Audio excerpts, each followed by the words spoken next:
The President of the Federal Secular Democratic Republic of Nepal is in the news. He is hogging the limelight not only in the national media but also in the international media. Good for an ancient country and a new republic, don't you think? Depends on how you take it. He is hogging the limelight for all the wrong reasons. Let me explain.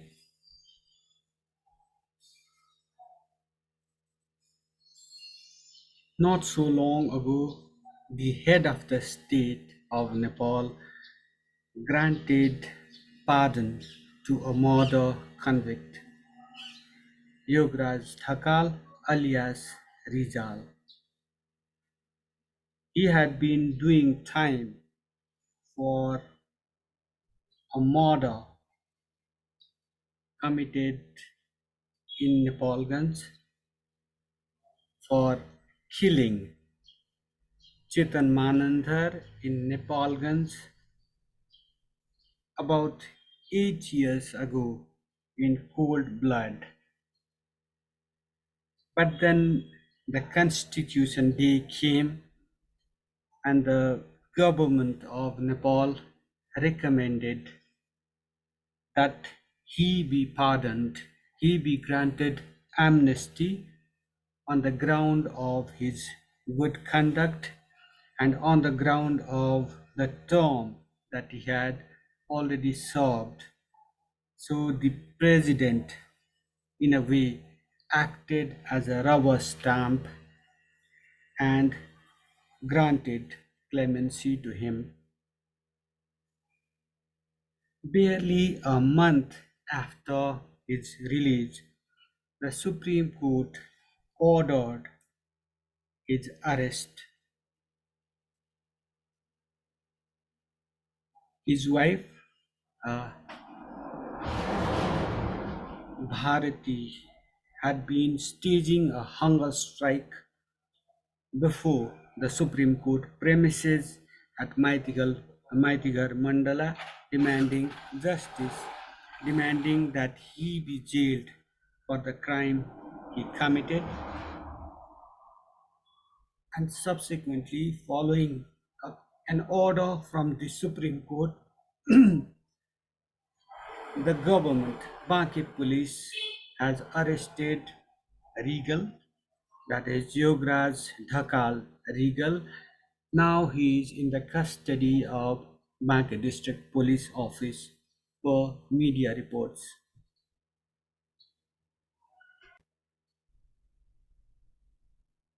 This is not an isolated case, though. Another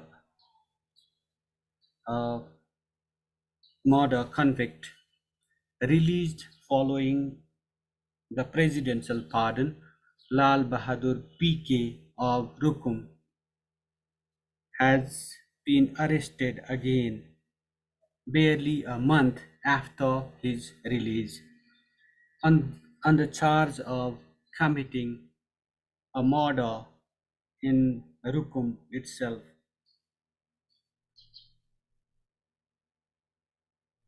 He is a prime suspect.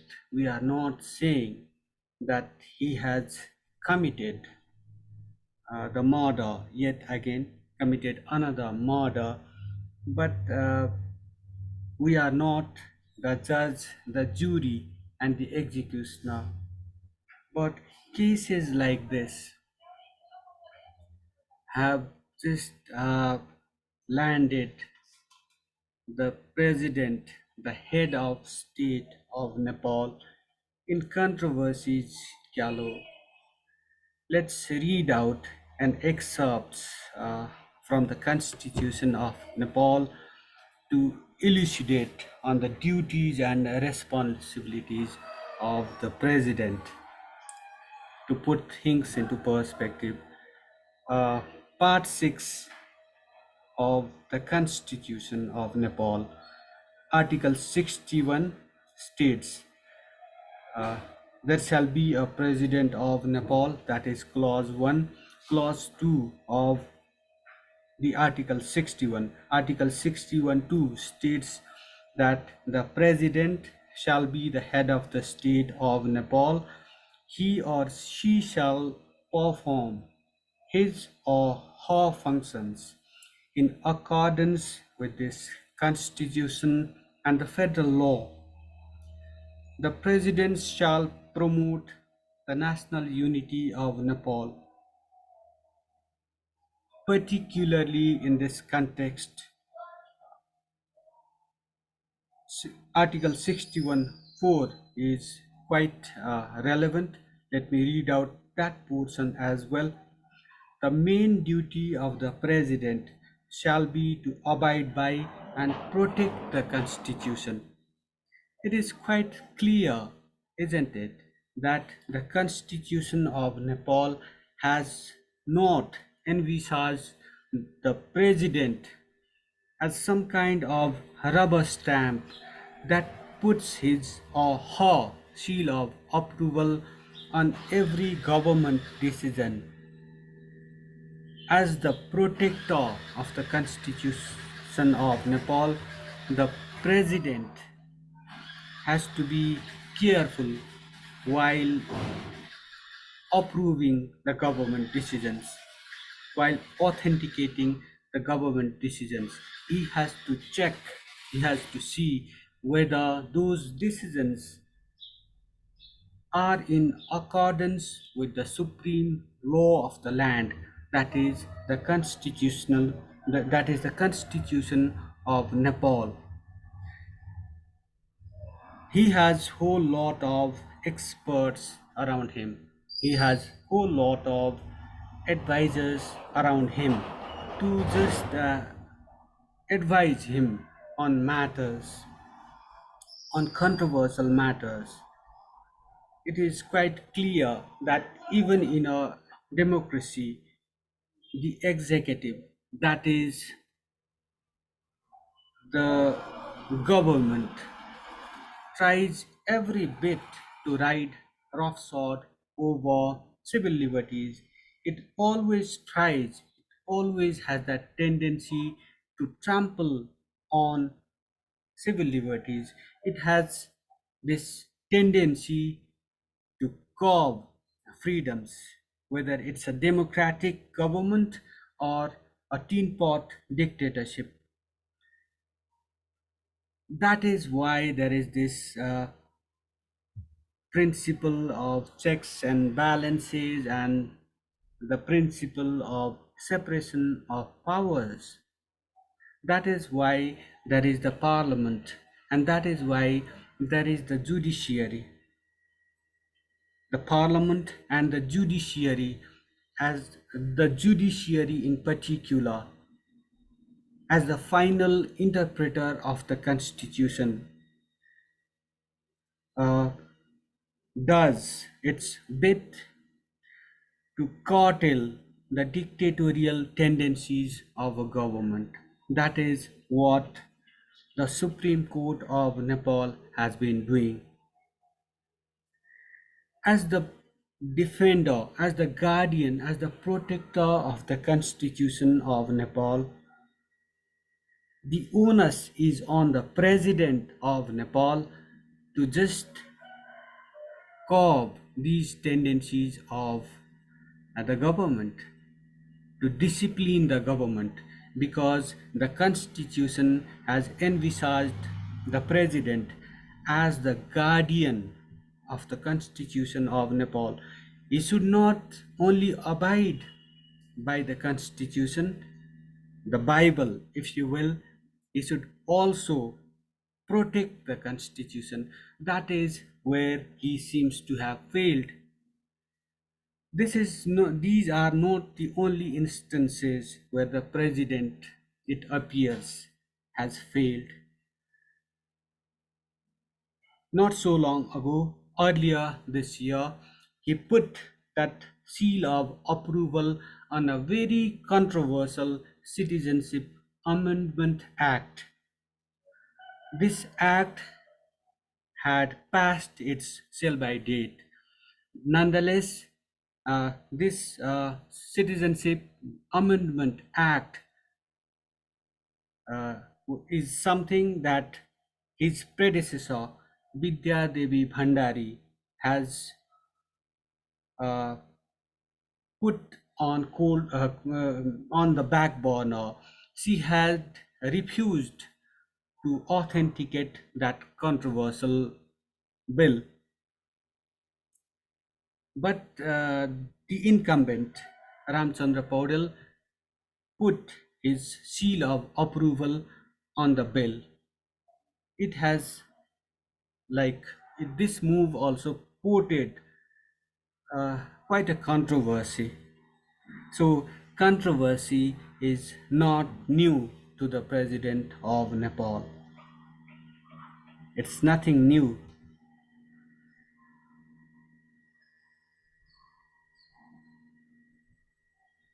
It is quite clear that the president has failed to abide by the spirit, the letter, and the spirit of the Constitution of Nepal as the guardian of the country and as the protector of the Constitution.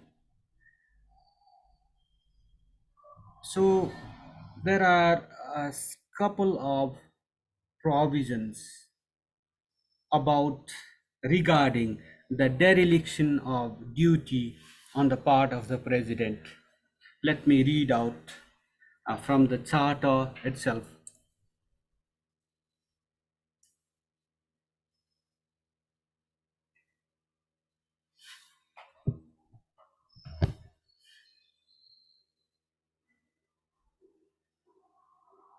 This is about the vacation of the office of the president. The office of the president, it's mentioned in Article 65 of the Constitution, page 51.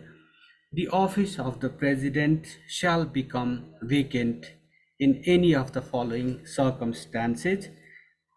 A. If he or she tenders resignation in writing to the Vice President, if a motion of impeachment against him or her is passed under Article 101.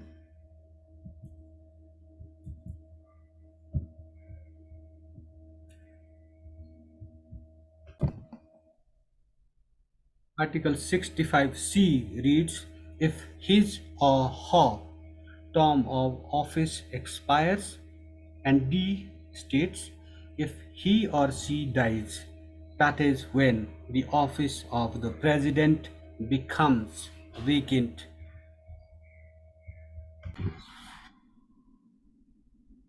As for the impeachment process proceedings, Article 68 of the Constitution, the Federal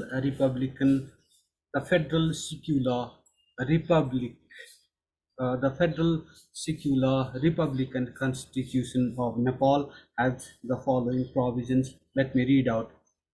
Vacation of office of president.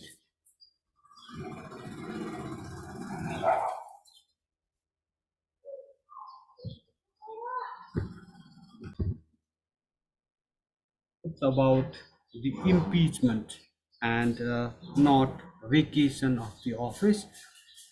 I apologize for that.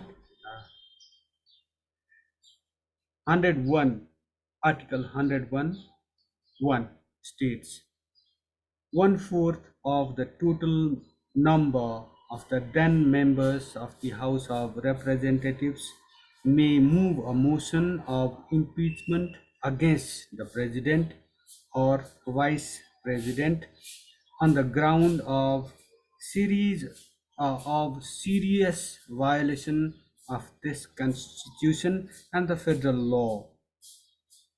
If the motion is passed by at least two-thirds majority of the total number of the then members of both houses of the federal parliament, he or she shall relieve of his office, of his or her office. That is about the impeachment proceedings mentioned in the Constitution of Nepal.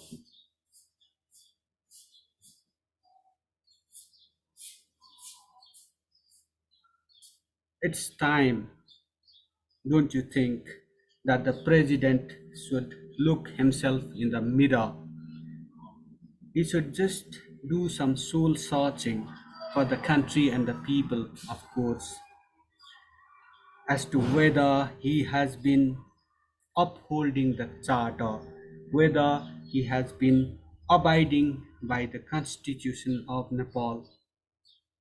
That soul searching, that looking inwards, I think will provide, offer him the way forward.